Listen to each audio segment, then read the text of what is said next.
A warm welcome to all News7 Tamil audience. Today I have with me a person of courage, daring, who is honest and probably known as the Super Cup of India, the best there was and the best there will ever be. Srimati Kiran Bedi. Vanakkam ma'am. Thank you. How are you doing here ma'am? Do you like Puducherry? Puducherry likes me. Yeah, obviously. Yes, of course I like Puducherry. Who wouldn't like Puducherry? It's so pure, it's so nature gifted, it's so spiritual, and it's got good people. And it's now gifted with a daring Lieutenant Governor as well. So that brings us here for a barrage of questions. Actually, when I was doing my homework to ask a plethora of questions to Dr. Kiran Bedi, I just came across a photograph back in the late 70s. She was holding a wooden plank with her, and all my preparations went away. I was just flabbergasted by the courage that picture exhibited. Being a male-dominated society and being a male-dominated field, how was it for Dr. Kiran Bedi to come stronger in that field? I think it all depended on me. When you make a new inroads, when you make a new beginning, it depends on you. People don't open the doors for you. You have to open the doors. But I was prepared. I knew how to open the doors. But once the doors were opened and new pathways were created, that's when people would stand and clap. But earlier they won't open the doors. You have to have the key to open the door. And once you enter, people are there to applaud. So I think and the preparation to open the door was done by home, by my education, by my nurturers, by my parents, so by personal effort. But was it like you were born for it, or is it an art that you developed in due course of time, that the daredevilry that Kiran Bedi is exhibiting? I think it's a mixture. I was gifted by the kind of parents I got.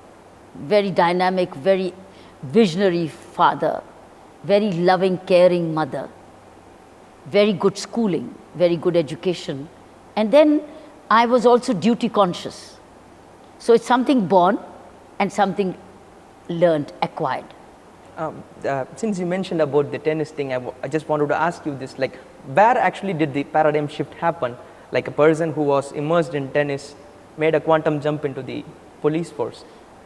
Sports like tennis was inherited because my father was a great tennis player of his time. He loved tennis. So tennis was a family sport. Every evening belonged to tennis. The whole family was on the tennis court. My sisters, myself, my younger sister went to play the Wimbledon. The younger one also played with me as inter-varsity champions. So it was, but tennis was not going to be my profession. Tennis was a family game, which was a part of my growth and nurturance. So sports and academics were two sides of the same coin. But the goal was not to become a tennis professional.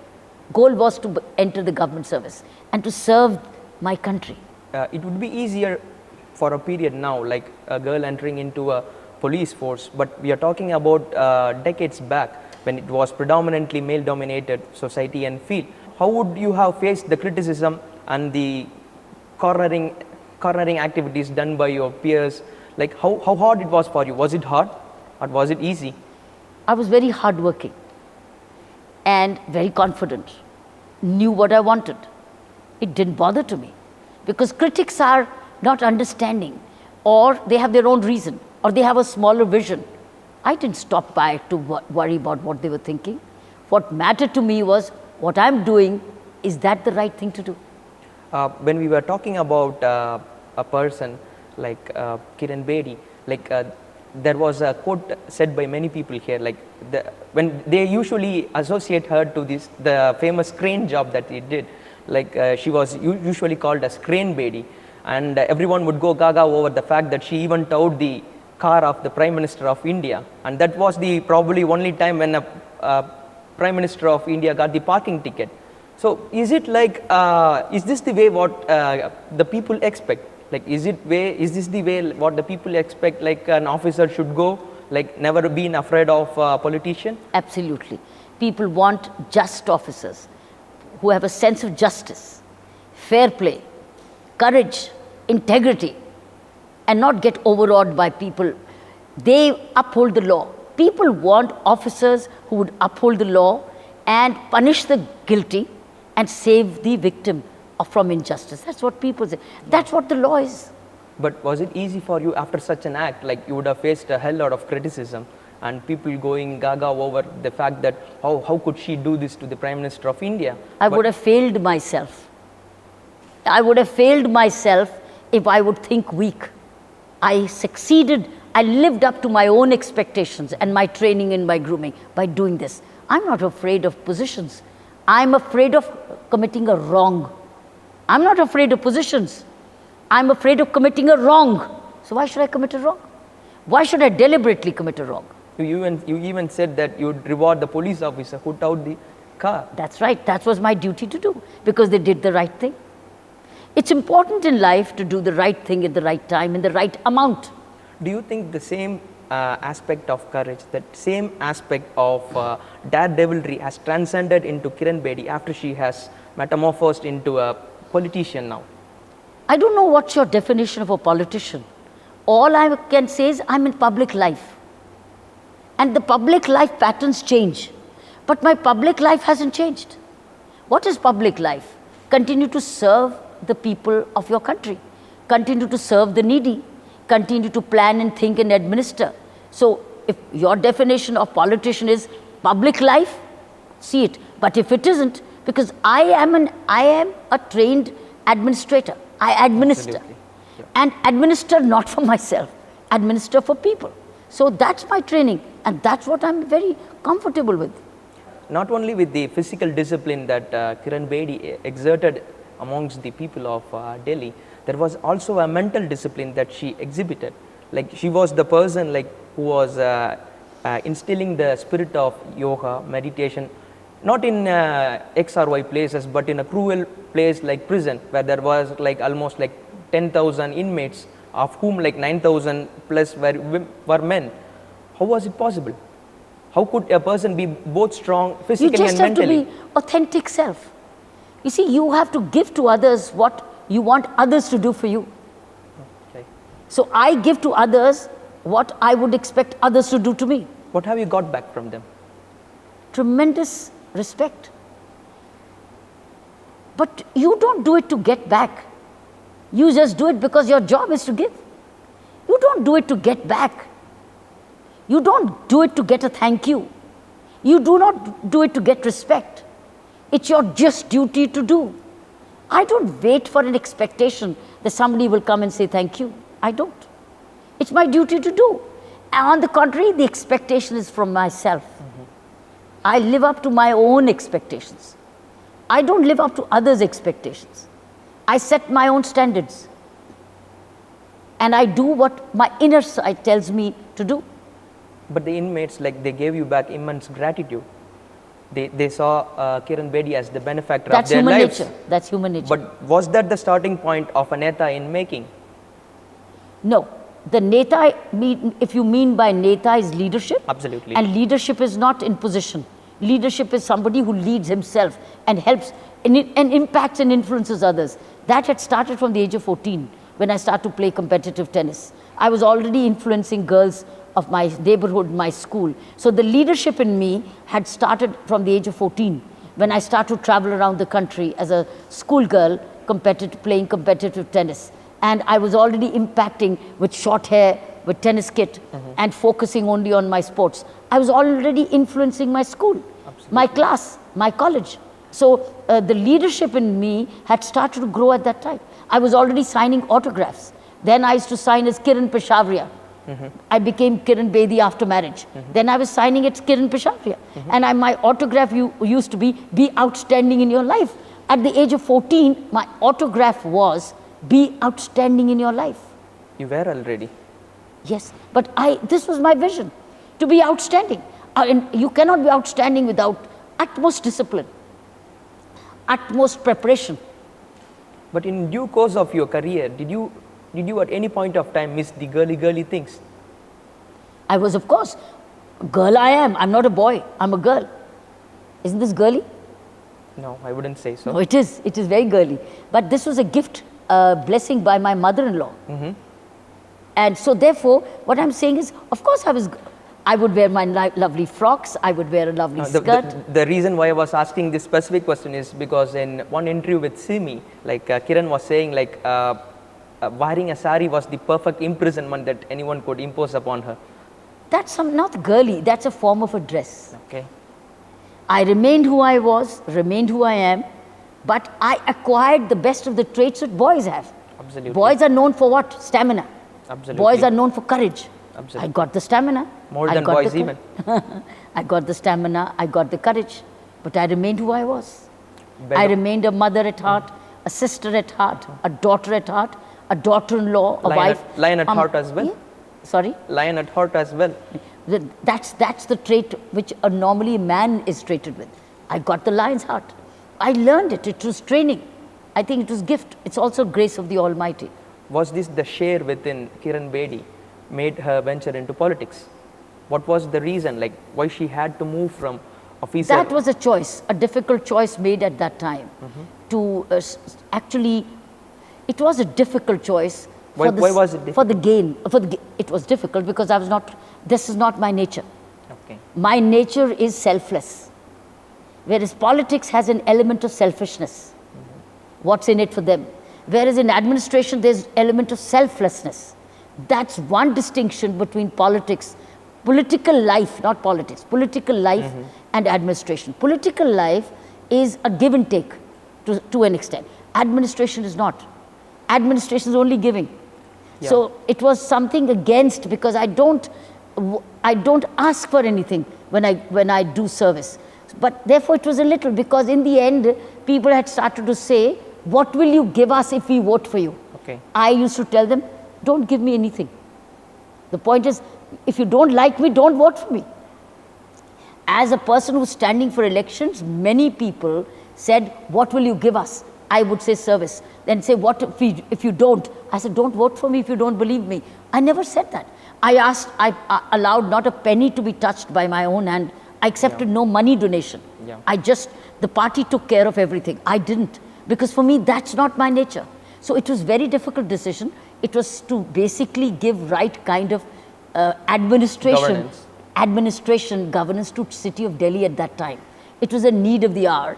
And I was requested, saying, can you make the supreme sacrifice for the city of Delhi? For me, it was a supreme sacrifice. But the transition was not so easy, or perhaps like the transition from a police officer into a politician was intermixed with a brief stay in some movements like India Against Corruptions as well. What made you to go for a movement like that, or what made you to get associated with person like Anna Hazare? Why wasn't the jump directly from police to politician directly? Because as I said, for me, politician pattern is give and take. Yeah. I've never done give and take. Okay. For me, it's been never a transactional work. Okay. It's always been transformative. Okay. If I do something for you, it helps you transform. It's never saying what's in it for me. It's not a give and take. So politics in the world as it's understood has an element of transaction. Absolutely. My life and giving is transformative. Therefore, it doesn't suit. That's not my nature at all. Were you pushed out of your comfort zone when you ventured from a police officer into an activist or a person who is moving with the people a lot more than a police officer? The India Against Corruption movement was a supreme sacrifice for me, because every minute of my day for those 2.5 to 3 years were given to a movement, because at that time the country was reeling under corruption, scam after scam, and my conscience was invoked to say, why must I be keeping quiet when so much of crime is happening on Commonwealth Games? Why isn't an FIR being registered? Why aren't people being arrested? Why aren't investigations being taken up? The cold 2G scam, the 2G scam, the coal scam, the other society, they were riddled. Every day you would get up and only, things have dramatically changed now. So my conscience shook me up and said, it's time to speak up. So that's why I start to go up on panel discussions and speak against it and promote for a Lokpal bill. That means the Anti-Corruption Act. Absolutely. So this is where, at that time, it was a call of the conscience.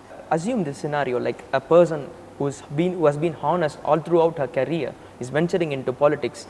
that's gonna instill a new spirit among the people. They're gonna look them as the person like who has come as the savior. And then at one point of time, it was like Kiran Bedi versus Modi. And at one point of time, it took off as Bedi and Modi together. So do you think people would have liked that kind of transition? Or what justification did the people give to themselves on seeing such scenario? It was never me versus anybody else. But it was like you versus the traditional politicians. You were hitting out at Congress. You were hitting out at BJP. You were like treating them at equal bay. We were looking at a new kind of politician life, which was going to be more transformational rather transactional. Because corruption is transactional. Corruption is, I give you a contract, you give me votes, or you give me something in return. Whereas in transformation is, I'm here to serve you.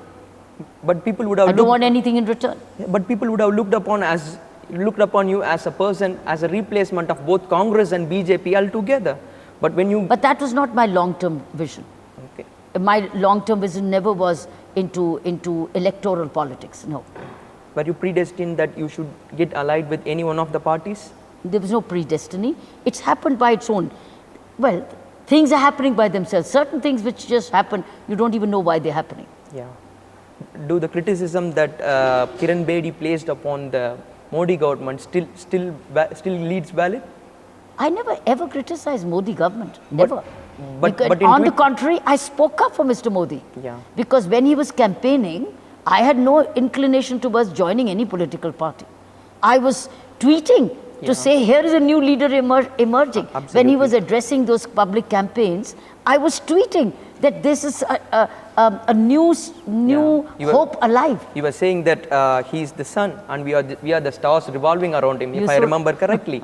But at the same time, in your tweets, like you were also saying that Modi has to answer for the rights that he had. That was at that time, as I told you. And sure, the courts answered. The fact that the courts answered for him.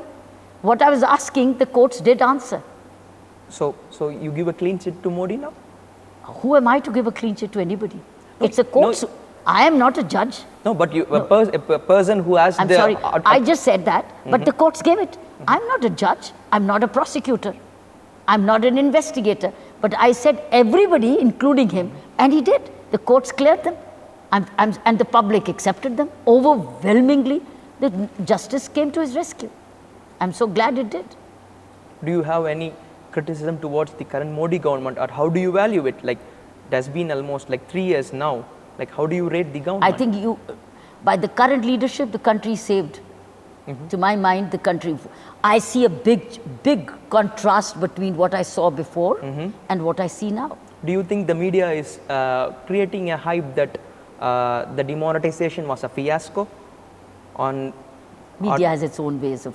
Media has its own priorities. But you deal media better. Like you are handling media and Twitter with just like ease. Like you are handling media, you are handling press meets easily, you are handling talk shows easily. So you should know the undercurrent that the media tries to implant. So you undercurrent you don't have to handle. You just have to be yourself. You be your authentic self, and you want nothing in return. You approach for an interview, I'm here to give you. Absolutely. But in the process, I'm neither asking you to ask me any question, nor am I asking you to promote me, Absolutely. nor did I ask you to come. Yeah. But I've responded as a citizen, as an administrator, and I'm here to communicate. Yes.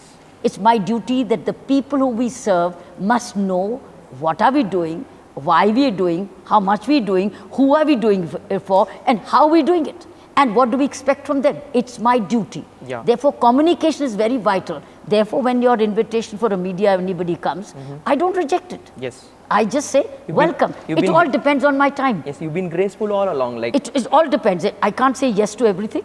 Yes. But the fact is, depending on the budget time rationing, I do slot. Because for me, work is my priority, but communication is very important because people must have a right to know, they have a right to know what administration is doing for them. To say frankly, like that has even made you the most charismatic person amongst the leaders, those who are here already, because you've been meeting public too much of time more than other politicians.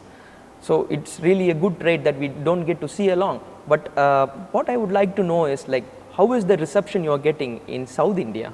Like basically you are a person from North India, a person who ably administrated Delhi, but how is it different while handling Puducherry? I've seen South has been my friend even without having worked in the South. I remember the Week survey, which voted for the most admired woman in India. The Week magazine got, when I was top on the list, and there were many others, but the Week had a wonderful cover page, and maximum votes came from South. Yeah. So without having worked in the South, South was already respecting me without knowing me as such. Absolutely, because I'm asking this because whenever my mom takes my sister for a haircut, she used to say to the barber, like, do her a Kiran Bedi cut. So you are more than an icon to these people, like you are like a person of utmost celebration here. There are few contradicting statements let out by politicians over here, like complaining Kiran Bedi of interfering too much into their daily activities. How do you deal with them? You just have to read the duties listed out under the Union Territories Act and the business rules as the role and responsibilities of the Lieutenant Governor. Once you read them out, you'll know what I'm doing, why I'm doing. It's as per the law. I haven't written the law. I'm only following the rules. And in fact, if I wouldn't follow the rules, you might ask me, but it's written here, why are you not doing it? Yes. Had it On the contrary, you might ask, but ma'am, it's your responsibility. Why are you not doing it? Absolutely. On the contrary, I'm being asked, why are you doing it? But if you don't read the law, then that's not my problem. Had it ever occurred to you that you are being too much coercive towards a democratically elected government? They have their own challenges. They have their own compulsions, which I can sense. I leave it to them, to their judgment. Whilst you were still being the Lieutenant Governor, you were tweeting for the municipal body elections in Delhi, stating that it's time for Delhi people to wake up. Because I'm a Delhiite. I'm a Delhiite. But being a governor, like, is it really? No, is it really you don't lose your citizenship as a governor. And what am I asking? Asking them, go and vote. It's exercising your democratic right. But that was when you are retweeting the Indian Express tweet of BJP's election manifesto. Doesn't that give a picture to the voters that you are actually campaigning for the BJP? I don't recall this. I don't recall this. But I'm very careful in my neutrality of a tweet. I don't recall this. So if you have it, please show it to me. But as far as I'm concerned, I was looking for Delhi to become a better place, and it has certainly declined. And I had said, please save my Delhi. After all, I'm a Delhiite. Because when I said that, Delhi was full of garbage. Delhi was being neglected. Delhi had an absent chief minister. So I wanted a better Delhi as a Delhiite, because I have to go back to Delhi one day soon. Delhi remains my home. Puducherry is my adopted home. You said that you miss Delhi, but do you think, is it the other way around? Delhi misses you? Do you think Delhi has missed a golden chance by a margin of 2,277 votes? Do you think they have missed you? That I do not know. Would you still contest again in the elections? Never, sorry, thank you. Never. That's not my beat. That was situational response to a situation which demanded it. At that time, it was facing a situation where duty demanded it. Now, no, you have better people. But wouldn't it be a golden chance again for Delhi to have a person like you? No, I see Delhi has groomed more people now. Delhi has good leadership already. At that time, I think there was a deficit. Today, they've been able to put a system together. And officers who've done their job, done well. Being the Lieutenant Governor of Puducherry, which is pretty close to Tamil Nadu, how do you observe the political happenings that's been on rounds in Tamil Nadu? Tamil Nadu also has been through serious ups and downs. Very serious ups and downs. People deserve stability. What kind of stability do you expect? Total administrative, political. Similar to that of and Puducherry? And they need predictability. Similar to that of Puducherry? Every state requires, every place requires predictability, stability for prosperity. If you all the time insecure on what's going to happen tomorrow, then you're only on survival. How will you plan ahead? No, I was just asking in the sense like the Puducherry is being ably administered by a person who is from BJP. But do you think? I'm sorry, I'm not selected here as BJP. Yeah. Please understand, I am being appointed by the president not from BJP. Please understand, I have been appointed by the president not as BJP, from BJP. This is what normally people say, but that's it. My criterion for selection is not BJP. Would you love coming to Tamil Nadu as the governor? I think Pondicherry is more than a handful right now.